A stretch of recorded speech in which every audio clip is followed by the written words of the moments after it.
Welcome back to The Explainer. Today we're diving into something that honestly feels like it belongs in a sci-fi blockbuster, but it's actually grounded entirely in modern military capabilities.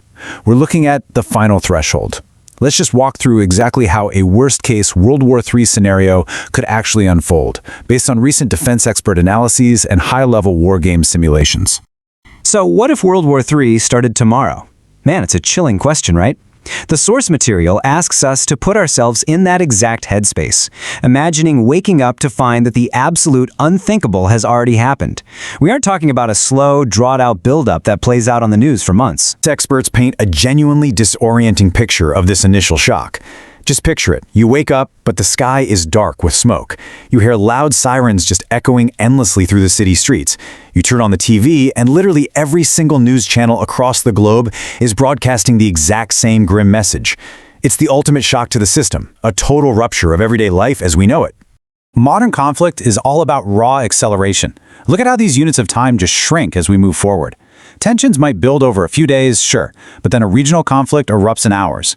Fast forward just a few minutes, and massive cyber attacks are deployed. Then, global missile launches happen in mere seconds. Defense simulations show us precisely how a diplomatic dispute spirals into absolute global chaos in the literal blink of an eye. And right in the middle of that crazy timeline, during those crucial minutes, we hit total infrastructure collapse. Before a single physical weapon is even fired, cyber attacks systematically tear down modern life. The power grid shuts down. The internet goes totally dark. Banking systems, offline entirely. Airports close immediately.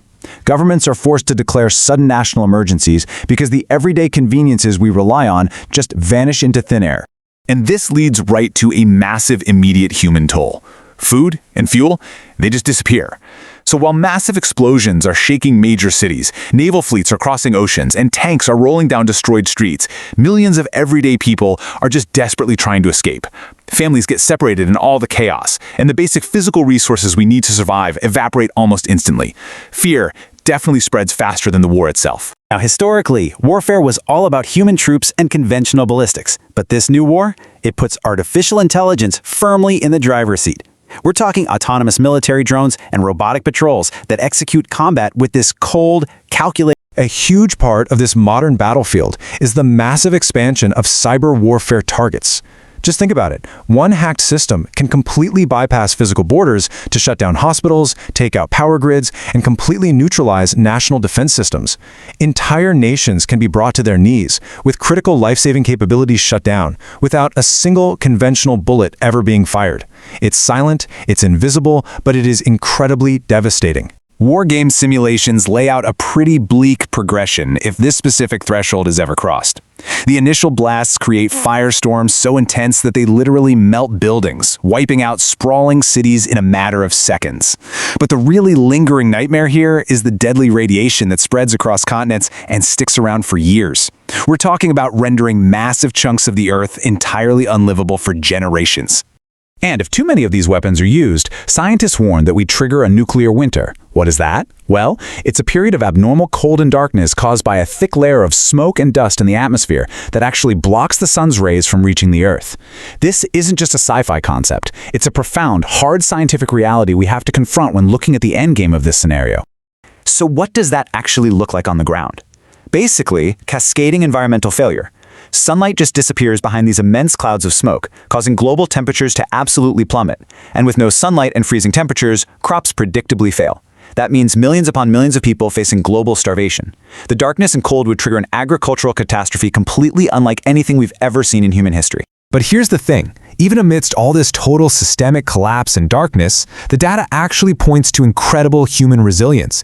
Humanity fights to endure. You've got doctors continuing to save lives, working around the clock with barely any resources. Rescue teams relentlessly searching through the ruins for survivors. And maybe the most inspiring part? Ordinary people just stepping up to help total strangers. It's a real-world display of intense mutual aid and raw courage. The core message from our sources today really boils down to this. In every war, hope is the last thing left standing. In absolute stark contrast to those cold, calculating AI weapons we talked about earlier, human compassion and mutual support. So, The real question here isn't who would win World War III. I mean, in a scenario involving nuclear winter and total infrastructure collapse, the whole concept of a victor loses all its meaning, right? The real question we have to grapple with is, would humanity survive it at all? It really forces us to completely reconsider the entire premise of global conflict. War can destroy cities, but peace is what protects the future. Understanding these terrifying hypotheticals isn't about just giving in to fear, you know? It's about realizing exactly what is truly at stake.